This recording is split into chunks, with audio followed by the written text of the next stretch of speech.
ನಿಪ್ಪಲಲ್ಲಿ ಏನಾದರೂ ಡಿಸ್ಚಾರ್ಜಸ್ ಇರ್ತಕ್ಕಂಥದ್ದು, ರಕ್ತ ಬರ್ತಕ್ಕಂಥದ್ದು, ಕೀವು ಬರ್ತಕ್ಕಂಥದ್ದು, ಸ್ತನ ತುಂಬ ದೊಡ್ಡದಾಗಿದ್ದು ಅದು ಗೈನಕೋಮ್ಯಾಸ್ಟಿಯಾ ಇದ್ದಾಗ ಸೊ ಅವರಿಗೆ ಬರುವಂಥ ಚಾನ್ಸಸ್ ಜಾಸ್ತಿ ಇರುತ್ತೆ. ಮೊಲೆ ತೊಟ್ಟು ಏನಿರುತ್ತೆ ಅದು ಒಳಗಡೆ ಎಳ್ಕೊಳ್ತಕ್ಕಂಥದ್ದು, ಕ್ಯಾನ್ಸರ್ ಬಂದಮೇಲೆ ಸಾವೇ ಖಚಿತ.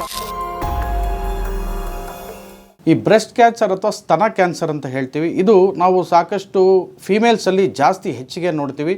ಮೇಲ್ಸಲ್ಲೂ ಕೂಡ ತುಂಬ ರೇರ್ ಆಗಿ ಬರ್ಬೋದು. ಯಾರಿಗೆ ಈ ಗೈನಕೋಮ್ಯಾಸ್ಟಿಯಾ ಅಂತ ಹೇಳ್ತೀವಿ ಅಂದರೆ ಈ ಮೇಲ್ಸಲ್ಲಿ ತುಂಬ ಸ್ತನ ತುಂಬ ದೊಡ್ಡದಾಗಿದ್ದು ಅದು ಗೈನಕೋಮ್ಯಾಸ್ಟಿಯಾ ಇದ್ದಾಗ ಸೊ ಅವ್ರಿಗೆ ಬರುವಂಥ ಚಾನ್ಸಸ್ ಜಾಸ್ತಿ ಇರುತ್ತೆ.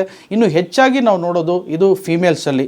ಸೊ ಸ್ತನ ಕ್ಯಾನ್ಸರ್ ಅಂತಂದರೆ ಯಾವುದೇ ಸ್ತನದಲ್ಲಿ ಗಡ್ಡೆ ಇದ್ದರೆ ಮೊದಲು ಅದು ಕ್ಯಾನ್ಸರ್ ಗಡ್ಡೆನ ಅಲ್ವ ಅಂತ ನಾವು ಫಸ್ಟು ವೈದ್ಯರಲ್ಲಿ ಪರೀಕ್ಷಿಸ್ಕೊಳ್ಬೇಕು. ಯಾಕೆ ಅಂತಂದರೆ ನಾರ್ಮಲ್ಲಾಗಿ ಏನು ನಾವು ಗಡ್ಡೆಗಳು ನೋಡ್ತೀವಿ ಬ್ರೆಸ್ಟಲ್ಲಿ, ಇದನ್ನು ಫೈಬ್ರೋ ಅಡಿನೋಮಾ ಅಂತ ಹೇಳ್ತೀವಿ ಅಥವಾ ಫೈಬ್ರೋ ಅಡಿನೋಸಿಸ್ ಅಂತ ಹೇಳ್ತೀವಿ. ಇದು ಕ್ಯಾನ್ಸರ್ ಅಲ್ಲದೆ ಇರತಕ್ಕಂಥ ಗಡ್ಡೆಗಳು.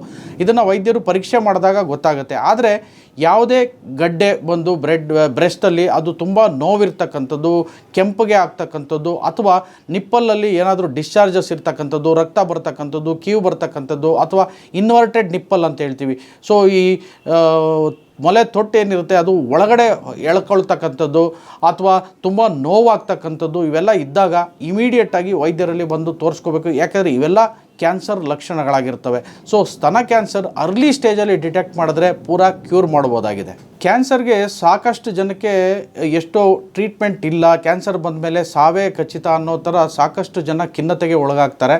ಆದರೆ ಇದು ಹಾಗಾಗಿಲ್ಲ. ಯಾಕೆಂದರೆ ಅರ್ಲಿ ಸ್ಟೇಜಸ್ಸಲ್ಲಿ ನಾವು ಕ್ಯಾನ್ಸರ್ನ ಸ್ಕ್ರೀನಿಂಗ್ ಮೂಲಕ ಆಗಲಿ ಅಥವಾ ಸಿಮ್ಟಮ್ಸ್ ಮೂಲಕ ಆಗಲಿ ಒಂದು ಅವೇರ್ನೆಸ್ ಮೂಲಕ ಆಗಲಿ ಡಿಟೆಕ್ಟ್ ಮಾಡಿದಾಗ ಸೊ ಇದಕ್ಕೆ ಟ್ರೀಟ್ಮೆಂಟ್ ಸಾಕಷ್ಟು ಕ್ಯಾನ್ಸರ್ಗಳಿಗೆ ಇದೆ. ಸೊ ಹಾಗಾಗಿ ಅರ್ಲಿ ಸ್ಟೇಜಸ್ಸಲ್ಲಿ ಕ್ಯಾನ್ಸರ್ನ ನಾವು ಐಡೆಂಟಿಫೈ ಮಾಡೋದು ತುಂಬ ಮುಖ್ಯ ಆಗಿದೆ.